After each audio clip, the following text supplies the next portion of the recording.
Depuis quelques semaines, les habitants de Kinshasa vivent dans une psychose totale. La capitale congolaise fait face à des enlèvements et kidnappings à répétition. Un phénomène que le Congolais associe au trafic d'organes humains. Les organes qui seraient les plus prisés sont le rein. Le professeur Nazer Ntika est président de la Société congolaise de néphrologie. Selon ce médecin, à ce jour, aucune institution hospitalière de la RDC ne pratique la transplantation d'organes.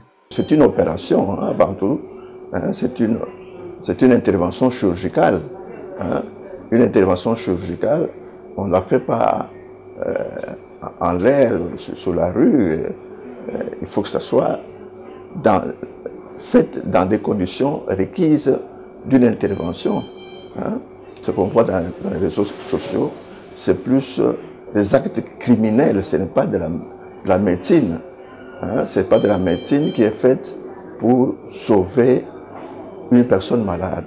Ernest Soumaïli est professeur et spécialiste dans la prise en charge de reins. Il est chef des services de néphrologie aux cliniques universitaires de Kinshasa. Ce médecin explique les conditions des prélèvements et conservation d'organes. Il y a des indications pour la transplantation, comme il a dit. La personne doit avoir les mêmes groupes sanguins, par exemple. Et puis, quand on fait l'opération, on doit conserver ces reins-là, ou les autres organes. La conservation pour les reins, c'est 1 jour.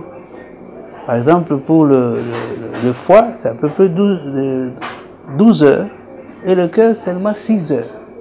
Si on ne respecte pas les temps de conservation, eh bien, ça ne va pas servir à la personne qui en a besoin. Sinon, la personne ne va pas avoir une vie de qualité. Donc, ce sera quelque chose qu'on va jeter à la poubelle.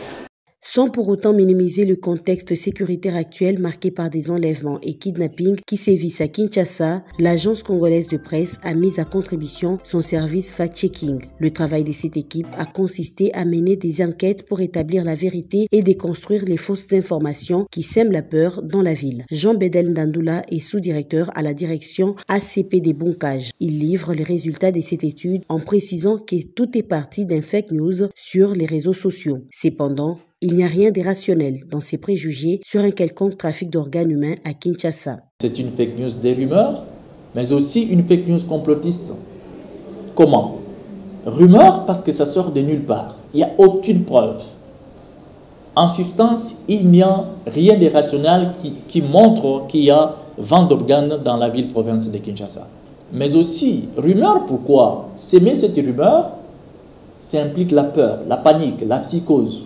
Bientôt, ce sont les Jeux de la francophonie en République démocratique du Congo. Les touristes y viendront, les gens viendront de partout, du monde entier, dans le monde francophone et même ailleurs. Les journalistes y viendront.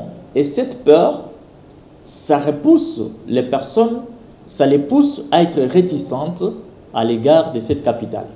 À ce jour, aucun hôpital ne procède au prélèvement et à la transplantation d'organes par manque d'un cadre juridique qui réglemente ces secteurs en RDC. La loi sur la transplantation d'organes, tissus et cellules humaines, adoptée par le Sénat, a été jugée inopportune par les députés nationaux. Les malades insuffisants rénaux chroniques pris en charge par dialyse sont transférés à l'extérieur du pays pour avoir leur greffe. Ils rentrent ensuite au pays pour le suivi. Reste à ce que les autorités et les organisations de la société civile se mettent à sensibiliser la population pour ne pas laisser cette fausse information continuer d'alimenter la peur dans les têtes des Kinois.